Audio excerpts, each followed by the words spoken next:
ಚಿತ್ರರಂಗಕ್ಕೆ ಖಂಡಿತ ಮೇಡಮ್ ಅವರು ನಮ್ಮ ಕುಟುಂಬಕ್ಕೂ ಭಾಳ ಹತ್ತಿರವಾದವರು.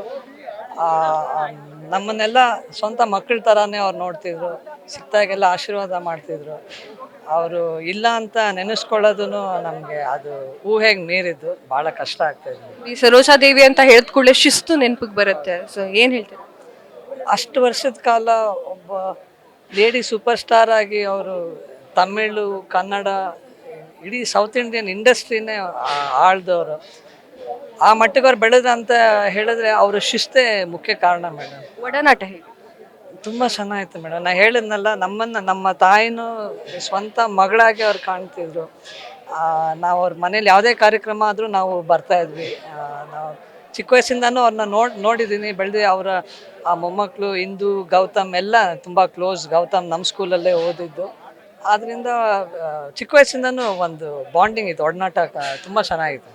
Okay, ಈ ಚಿತ್ರತಂಡ ಅವರನ್ನ ಕಳ್ಕೊಂಡಿದೆ. ಏನ್ ಹೇಳ್ತೀರಾ? ಅವರು ಒಂದು ಇನ್ಸ್ಪಿರೇಷನ್ ಆಗಿ ಉಳ್ಕೊಳ್ತಾರೆ ಮೇಡಮ್. ಅವಾಗಿಂದನು ಈಗ ಮುಂದಕ್ಕೂ ಅವರು ಫಿಸಿಕಲ್ ಆಗಿ ಇಲ್ಲ ಅನ್ನೋದು ಒಂದು ಅಷ್ಟೇ. ಆದರೂ ಅವ್ರು ಮಾಡಿರೋವಂಥ ಕೆಲಸ, ಅವ್ರು ಮಾಡಿರೋ ಪಾತ್ರಗಳು ನಮ್ಮೆಲ್ರಿಗೂ ಒಂದು ದೊಡ್ಡ ಇನ್ಸ್ಪಿರೇಷನ್ ಆಗಿ ಉಳ್ಕೊಳ್ಳುತ್ತೆ ಮೇಡಮ್, ಫಾರ್ ಎವರ್. ಕ್ಷಣ ಕ್ಷಣದ ಸುದ್ದಿಗಳಿಗಾಗಿ ಫ್ರೀಡಮ್ ಟಿವಿ ಸಬ್ಸ್ಕ್ರೈಬ್ ಮಾಡಿ, ಲೈಕ್ ಮಾಡಿ ಹಾಗೂ ಫಾಲೋ ಮಾಡಿ. ಹೊಸ ಸುದ್ದಿಗಳ ನೋಟಿಫಿಕೇಶನ್ಗಾಗಿ ಬೆಲ್ ಐಕಾನ್ ಮೇಲೆ ಕ್ಲಿಕ್ ಮಾಡಿ.